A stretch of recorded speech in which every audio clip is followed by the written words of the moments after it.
نحمدہ ونصلی ونسلم علی رسولہ الکریم اما بعد فاعوذ باللہ من الشیطان الرجیم بسم اللہ الرحمن الرحیم الم تر الی الذین خرجوا من دیارہم وهم علوف حذر الموت فقال لهم اللہ موتوا ثم احیاہم ان اللہ لذو فضل علی الناس وَلَكِنَّ أَكْثَرَ النَّاسِ لَا يَشْكُرُونَ صدق اللہ مولانا العظیم وبلغنا رسولہ النبی الکریم الامین الرؤوف الرحیم مولا صلی وسلم دائما ابدا علی حبیبک خیر الخلق کلہم۔ سامعین وقار، آج سورہ بقرہ کا 32واں رکوع، اس کا ترجمہ اور تفسیر عرض کی جائے گی۔ رب العالمین احکم الحاکمین نے ارشاد فرمایا، الم تر الی الذین خرجوا من دیارہم، کیا نہیں دیکھا تو نے ان لوگوں کو کہ جو موت کے ڈر سے اپنے گھروں سے نکلے، وہم علوف، وہ ہزاروں میں تھے، حذر الموت، فقال لہم، پس ان سے کہا اللہ رب العزت کی ذات نے، موتو، مر جاؤ، ثم احیاہم، پھر زندہ فرمایا انہیں، بے شک اللہ رب العزت کی ذات بڑی مہربان ہے، علی الناس، لوگوں پر، ولیکن، لیکن اکثر الناس، اکثر لوگ، لا یشکرون، شکر نہیں ادا کرتے۔ سامعین وقار، اس آیہ پاک کے اندر اللہ رب العزت کی ذات نے ایک قوم کا تذکرہ کیا جو قوم موت کے ڈر سے اپنی بستیوں سے نکل گئی۔ مختلف مفسرین نے اس کے بارے میں وضاحت کی ہے کہ یہ قوم ایک علاقہ تھا داران، اس میں رہنے والی تھی، اور وہاں پہ طاعون کا مرض آ گیا۔ تو طاعون کا جب مرض وہاں پہ پھیلا تو ان میں سے کچھ لوگ جو ہے وہ وہاں سے چلے گئے اور کچھ لوگ وہاں پہ باقی رہے۔ تو جب طاعون کا مرض ختم ہوا تو جو پیچھے رہ جانے والوں میں سے تھے، ان میں سے بعض موت کا شکار ہو گئے اور بعض زندہ رہے، اور جو وہاں سے نکل کر جانے والے تھے وہ موت سے محفوظ رہے۔ اب جب واپس وہ اپنی بستی کے اندر آئے تو وہاں پہ پیچھے رہ جانے والے جو تھے، انہوں نے ان سے کہا کہ تم ہم سے زیادہ سمجھدار نکلے اور تم نے اس مرض سے بچتے ہوئے یہاں سے چلے گئے اور تم وہاں پہ محفوظ رہے اور اپنی جانوں کو تم نے بچا لیا۔ اور انہوں نے ان سے وعدہ کیا کہ اب اگر یہ مرض دوبارہ آئے گا تو ہم تمہاری طرح ہم بھی چلے جائیں گے۔ اب پھر 1 سال کے بعد وہاں پہ طاعون کا مرض آیا تو وہ اب آپ یہاں سے نکلے اس نیت کے ساتھ کہ ہم موت سے بچ جائیں گے۔ تو اللہ رب العزت کی ذات نے ان کا تذکرہ بیان کرتے ہوئے ارشاد فرمایا، اے محبوب، الم تر الی الذین خرجوا من دیارہم، کیا نہیں دیکھا آپ نے ان لوگوں کو جو نکلے اپنے گھروں سے موت کے ڈر سے، علوفاً، وہ ہزاروں کے اندر تھے، فقال لهم اللہ موتوا، رب العالمین نے فرمایا انہیں مر جاؤ، وہ سب کے سب مر گئے، اور پھر اس کے بعد اللہ رب العزت کی ذات نے انہیں زندگی عطا کر دی۔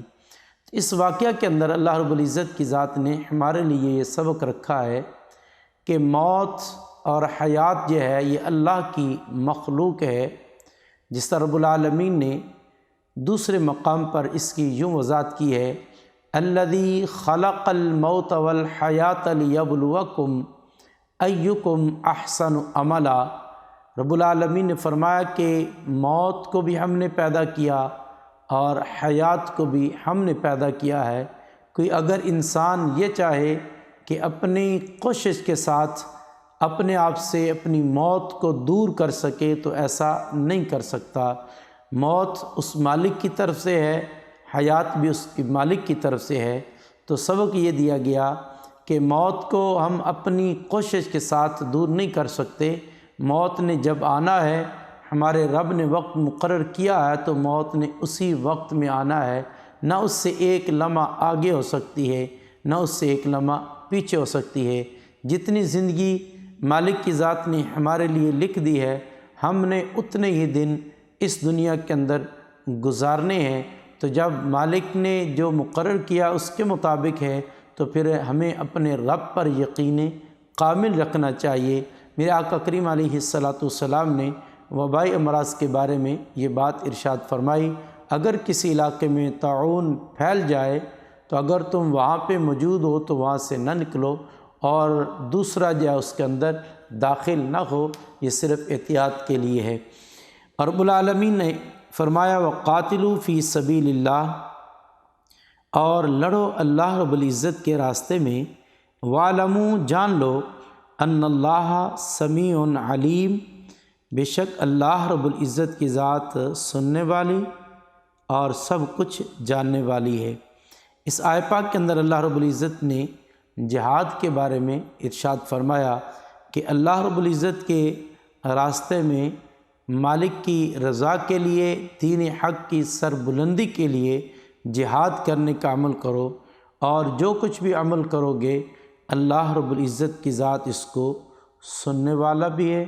اور جاننے والا ہے۔ جو کچھ کہہ رہے ہو مالک کی ذات وہ سن رہا ہے، اور جو کچھ کر رہے ہو مالک کی ذات اس کو خوب جانتا ہے۔ جب ہم اپنے رب کی رضا کے لیے عمل کریں گے تو مالک کی ذات یقیناً جانتا بھی ہے، اس کی جزا بھی نصیب فرمائے گا۔ فرمایا من ذا الذی یقرض اللہ قرضا حسنا، کون ہے جو دے اللہ رب العزت کی ذات کو قرض حسنا۔ فرمایا رب العالمین احکم الحاکمین کی ذات نے کہ اللہ رب العزت کی ذات کو قرض دو۔ اب ہمارے عرف کے اندر قرض کا معنی یہ ہوتا ہے کہ ایک صاحب جو ہے اس کے پاس اس کی ضرورت کی چیز موجود نہیں ہے اور اسے اس کی ضرورت ہے، وہ چاہتا ہے اسے مل جائے، تو اب اس کے پاس ہے نہیں، اب وہ کسی دوسرے کے پاس جاتا ہے اور سوال کرتا ہے کہ یہ چیز مجھے دے دو، میں نے اسے اپنی ضرورت کے لیے استعمال کرنا ہے بطور قرض، اور جب میرے پاس آ جائے گی میں تمہیں واپس لٹا دوں گا۔ یہ سے ہم قرض لینا اور قرض دینے کی یہ تعریف سمجھتے ہیں، لیکن اس مقام پر اللہ رب العزت کی ذات تو بے نیاز ہے، وہ غنی ذات ہے، اسے قرض کی تو کوئی ضرورت نہیں ہے۔ تو یہاں سے قرض کا معنی کیا ہے؟ تو ہمارے یہاں پہ قرض کا معنی یہ ہے کہ اللہ رب العزت کی بارگاہ میں ایسی چیز کو پیش کرنا جس پر اللہ رب العزت کی بارگاہ سے اجر اور ثواب سے مل سکیں، تو یہ قرض سے مراد یہ ہے۔ اور رب العالمین احکم الحاکمین نے کیونکہ پیچھے جہاد کا ذکر کیا ہے تو جہاد کے لیے مال کی بھی ضرورت ہے، تو اللہ رب العزت کے راستے میں اسلام کی سربلندی کے لیے جو مال انسان خرچ کر رہا ہے وہ انسان کا مال رہ گا نہیں جائے گا، بلکہ وہ رب کی رضا کے لیے جب دے رہا ہے اللہ رب العزت کی ذات اس کے بدلے میں اسے اچھی جزا بھی نصیب فرمائے گا اور اس کا بہترین بدلہ بھی نصیب فرمائے گا۔ اس لیے فرمایا رب العالمین نے یضاعف لہ، اللہ رب العزت کی ذات اس کو بڑھا دیتا ہے اضعافا کثیرہ، ایک سے بڑھ کر مالک کی ذات اسے عطا کر دیتا ہے، یعنی زیادہ سے زیادہ اسے اس کا بدلہ نصیب فرماتا ہے۔ فرمایا واللہ یقبض ویبسط والیہ ترجعون، اور اللہ رب العزت کی ذات جو ہے وہ بڑھا دیتی ہے کسی کے مال کو جتنا وہ چاہے، اور وہ کم کر دیتی ہے جس کے لیے وہ ذات چاہے، اور ہر ایک نے اسی مالک کی بارگاہ میں لوٹ کر آنا ہے۔ الم تر الی الملأ من بنی اسرائیل من بعد موسیٰ اذ قالوا لنبی لہم ابعث لنا ملکا نقاتل فی سبیل اللہ قال هل عصیتم ان کتب علیکم القتال الا نقاتلوا قالوا وما لنا الا نقاتل فی سبیل اللہ وقد اخرجنا من دیارنا وابنائنا۔ اس آیہ پاک کے اندر اللہ رب العزت نے ارشاد فرمایا، الم تری الی الملأ، کیا نہیں دیکھا تم نے ان کو، من بنی اسرائیل، بنی اسرائیل سے، من بعد موسیٰ، حضرت موسیٰ علیہ نبینا علیہ الصلاۃ والسلام کے بعد، اذ قالوا لنبی لہم ابعث، کہا انہوں نے اپنے نبی سے دعا کیجئے ہمارے لیے اپنے رب کی بارگاہ میں کہ وہ مقرر کر دے ہمارے لیے ایک امیر، نقاتل فی سبیل اللہ، ہم لڑیں اللہ رب العزت کے راستے میں۔ تو اس آیہ پاک کے اندر بنی اسرائیل کے اس سوال کی بات کی گئی ہے۔ حضرت سیدنا موسیٰ علیہ نبینا علیہ الصلاۃ والسلام کے زیر وصال کے 300 سال بعد، جب قوم عمالقہ جو فلسطین کے علاقوں پر قابض تھی اور ان کی سختیاں بنی اسرائیل پر بڑھنے لگیں، تو بنی اسرائیل نے اس وقت اپنے نبی حضرت شمعون علیہ الصلاۃ والسلام کی بارگاہ میں عرض کی کہ آپ ہمارے لیے اللہ رب العزت کی بارگاہ میں دعا کیجئے کہ رب العالمین احکم الحاکمین کی ذات ہمارے لیے ایک بادشاہ کو مقرر فرما دے۔ اور یہاں پہ بادشاہ بمانا سپہ سالار کے ہے، اور اس سپہ سالار کی قیادت کے اندر ہم اللہ رب العزت کے راستے میں جہاد کریں تاکہ قوم عمالقہ جو ہے ان کے فساد سے اور ان کے فتنوں سے ہم نجات حاصل کر لیں۔ تو قالا، ان سے کہا ان کے نبی نے، حل عصیتم ان کتب علیکم القتال، کہیں ایسا نہ ہو کہ فرض کر دیا جائے تم پر جہاد تو تم جہاد سے روگردانی کر لو۔ تو اب حضرت شمعون علیہ الصلاۃ والسلام نے جب بنی اسرائیل سے یہ بات کی کہ تم کہتے تو یہ ہو کہ ہمارے لیے کوئی امیر مقرر کر دیا جائے، ہم اس کی قیادت کے اندر جنگ کرنے کا عمل کریں، لیکن وہ اللہ کے نبی بنی اسرائیل کی عادت کو جانتے تھے کہ ان کی عادت یہی تھی کہ وہ کسی بات کے لیے کرنے پر بڑے زور دیا کرتے، لیکن بعد میں یہ ان کا زور ختم ہو جاتا اور وہ کام جو ہے وہ پورا نہ کرتے۔ اس لیے حضرت شمعون علیہ الصلاۃ والسلام نے ارشاد فرمایا کہ ایسا نہ ہو کہ تم جہاد نہ کرو اس وقت جب تم پر جہاد کو فرض کر دیا جائے۔ آگے سے انہوں نے جو جواب دیا اللہ رب العزت نے اس کا ذکر یوں کیا، قالوا وما لنا، کیا ہے ہمارے لیے، اللہ نقاتل فی سبیل اللہ، کہ ہم نہ جہاد کریں اللہ رب العزت کے راستے میں، قد اخرجنا من دیارنا، تحقیق ہمیں نکال دیا گیا ہمارے گھروں سے اور ہمارے بیٹوں سے۔ اب یہ بات انہوں نے جواباً یہ بات کہی کہ ہمارے ساتھ یہ سلوک کیا گیا کہ ہمیں اپنے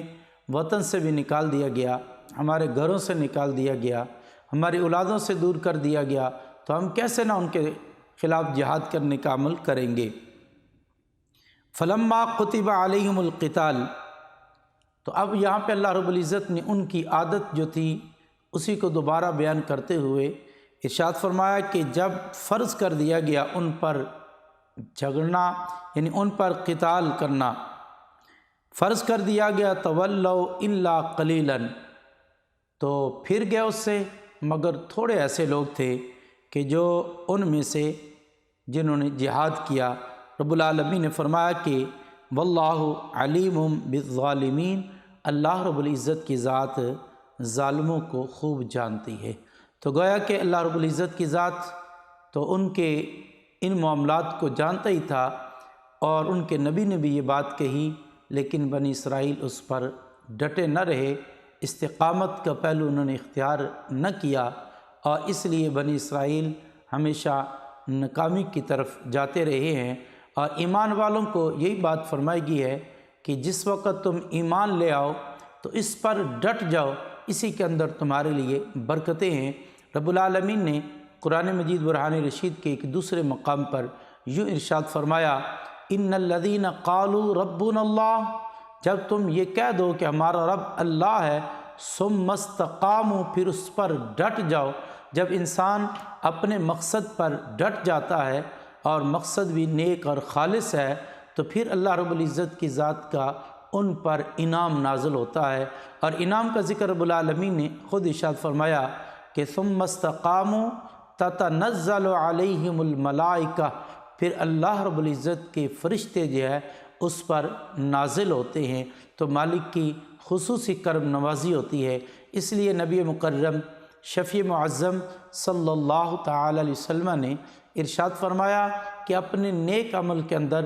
مواظبت اختیار کرو، یعنی ہمیشگی اختیار کرو، اور ہمیشگی کے اندر ہی تمہارے لیے برکت ہے۔ یہ نہیں کہ ایک بار میں تم جو ہے وہ اللہ کی عبادت کے اندر بہت زیادہ آگے بڑھ جاؤ لیکن چند دن کے بعد تمہاری وہ عادت مان پڑ جائے اور تم اس سے پیچھے ہٹ جاؤ، یہ عمل نہیں۔ میرے آقا کریم علیہ الصلاۃ والسلام نے فرمایا کہ عمل تمہارا تھوڑا ہو لیکن اس پر ہمیشگی ہو، اس کے اندر اللہ رب العزت کی ذات برکتیں عطا فرما دیتا ہے۔ تو اس آیت پاک کے اندر بنی اسرائیل کی اس بات کو بیان کیا گیا کہ پہلے بڑا زور شور کے ساتھ بات کی لیکن بعد میں اس سے پھرنے کا عمل کیا۔ وقال لهم نبیہم، اور کہا ان کے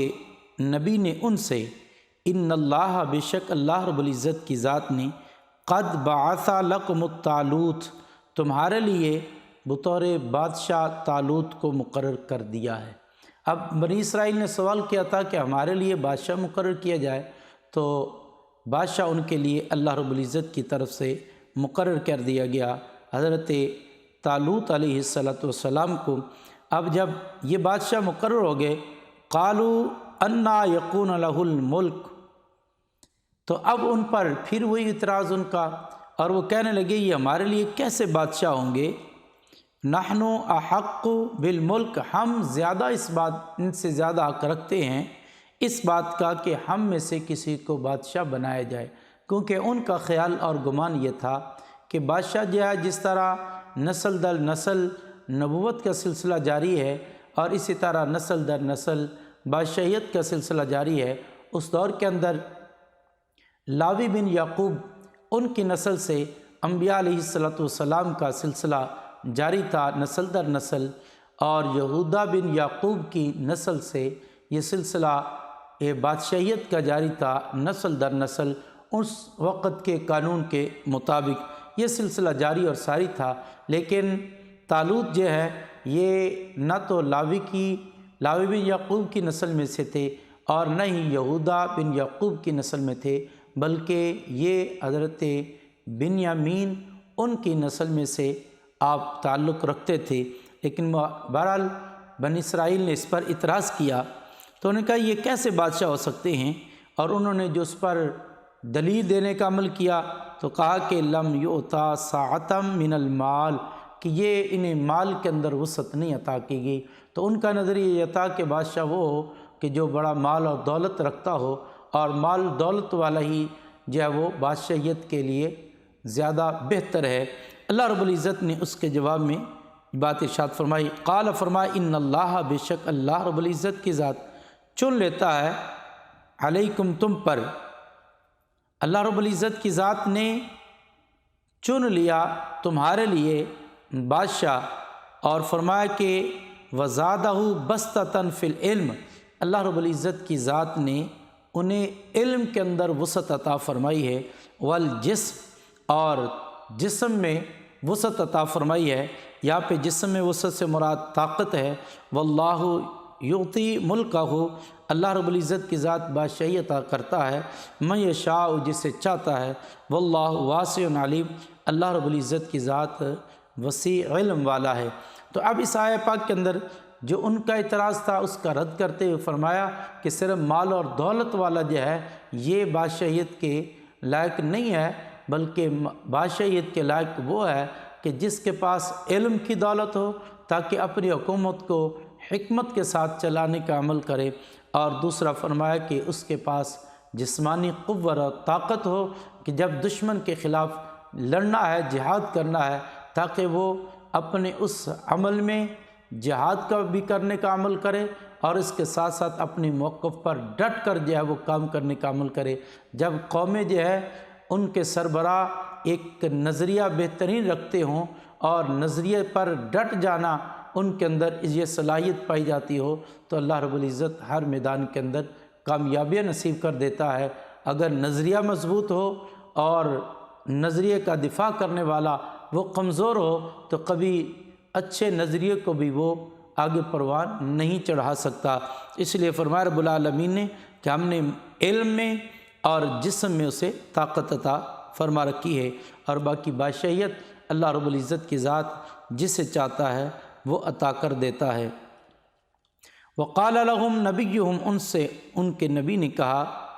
کہ آیت ملک ہی، کہ ان کی بادشاہیت کی نشانی یہ ہے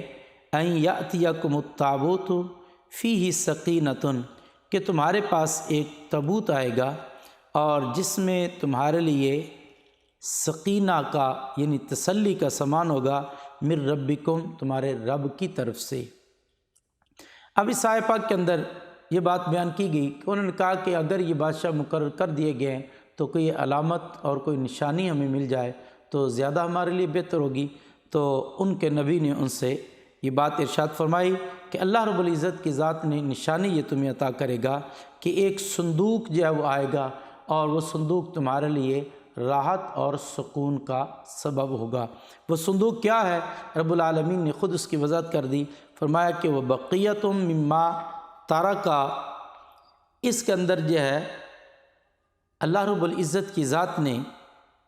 جو صندوق تھا اس کے اندر کچھ بچا ہوا سامان موجود تھا، اور یہ کن کا سامان ہے؟ فرمایا کہ آل موسیٰ و آل ہارون، حضرت سیدنا موسیٰ علیہ السلام ان کی اولاد اور حضرت ہارون علیہ السلام ان کی اولاد کا بچا ہوا سامان تھا اس کے اندر۔ فرمایا کہ تحملہ الملائکہ، اور فرشتے اس کو اٹھائے ہوئے ہوں گے۔ اب یہ صندوق جو ہے یہ قوم مالکہ کے پاس تھا، اور قوم مالکہ بنی اسرائیل سے یہ چھین کر لے گئی تھی، اور اس